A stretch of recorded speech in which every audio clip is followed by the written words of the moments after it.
And now more of my exclusive interview with Vice President JD Vance. So President Trump and you both campaigned on an issue near and dear to my heart, which is immigration and deporting millions of people, not thousands of people, but millions of people who came under Biden. Sure. About 12 million people. We kind of lost track. On day one of my administration, the invasion of illegal migrants, terrorists, drug dealers, and murderers ends. And on that same day, the largest deportation in our history begins.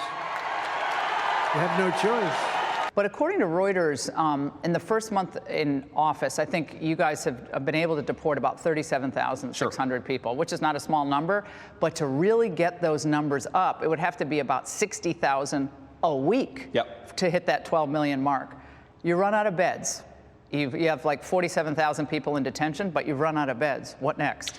Well, first of all, we have to do this sequentially, Laura. So what the president said on the campaign is the very first and most important thing is to secure the borders. You know, we have 20 million, maybe more illegal aliens in this country right now. We have to stop that number from growing. And by the way, in 6 weeks, we've almost accomplished complete border security. You've had places that had 1,500 illegal encounters a day. Now they're at 30 illegal encounters a day. We've cut illegal border crossings by well over 95%. And frankly, I think those numbers are going to continue to come down.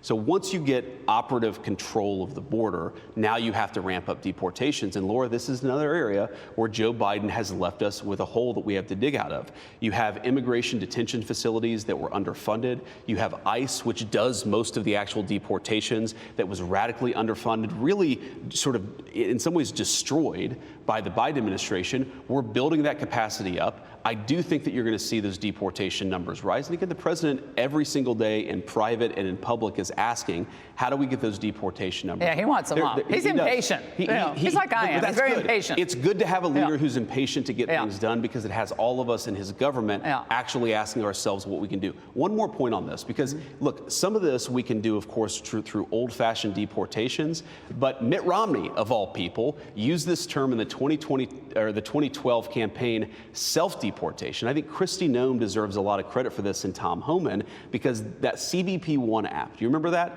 It actually facilitated illegal entry under the Biden administration. We're repurposing it to facilitate self-deportation. So what we're going to encourage a lot of people to do is, we don't have to come and knock on your door and send you home. We're going to do that, of course. But before that happens, why don't you get on a plane and go home yourself? So it's an all-of-the-above approach. We're going to use everything that we can. But Laura, I think those deportation numbers are going to come up. You've already started to see some real progress. We're going to make more. There's controversy over the decision to try to deport that former Columbia student, Mahmoud Khalil, over national security concerns that were determined to be in place by Marco Rubio. Are you at all worried that a future Democrat administration would use that same provision to try to deport conservative students studying here in the United States? Well, if it was an American citizen, it would be a different conversation. If a Democrat tried to do that to an American citizen, of course, talking about green card that would be a problem. But Laura, a green card holder, even if I might like that green card holder,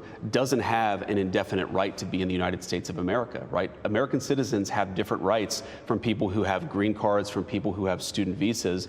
And so my attitude on this is, this is not fundamentally about free speech. And to me, yes, it's about national security, but it's also more importantly about who do we, as an American public, decide gets to join our national community? And if the Secretary of State and the President decide this person shouldn't be in America and they have no legal right to stay here, it's as simple as that. Do you see more such deportations happening?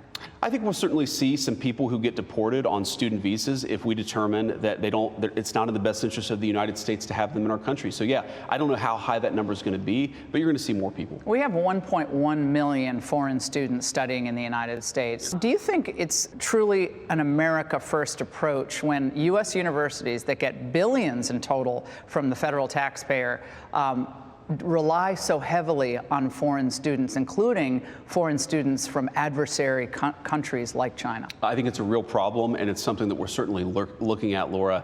To your point, a lot of these foreign students, most of them pay full freight.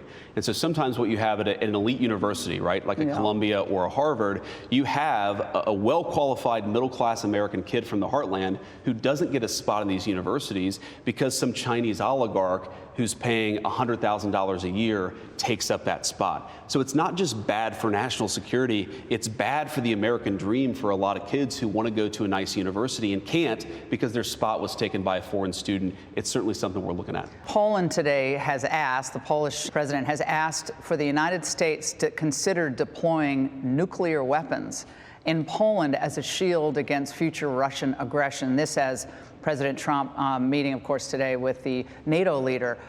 Sure. What might happen on that front, and wouldn't that provoke Russia away from any deal with Ukraine? So I haven't talked to the president about that particular issue, but I would be shocked if he was supportive of nuclear weapons extending further east into Europe. We have got to be careful, Laura. We are playing literally with the lives of the future of human civilization. This is one of the most important reasons why President Trump sees himself and, in fact, is a peace president. You have people like Joe Biden sleepily walking us into a nuclear conflict.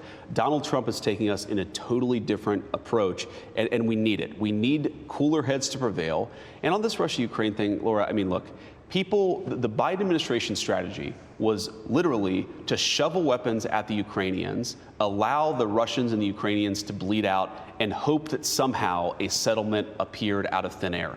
Donald Trump is engaging in tough diplomacy and enlisting his entire administration to find out, what do the Ukrainians want? What do they need? What do the Russians want? What do they need? Because the war is stupid. It would have never started if he had been president, and it continuing is not in the interest of anybody.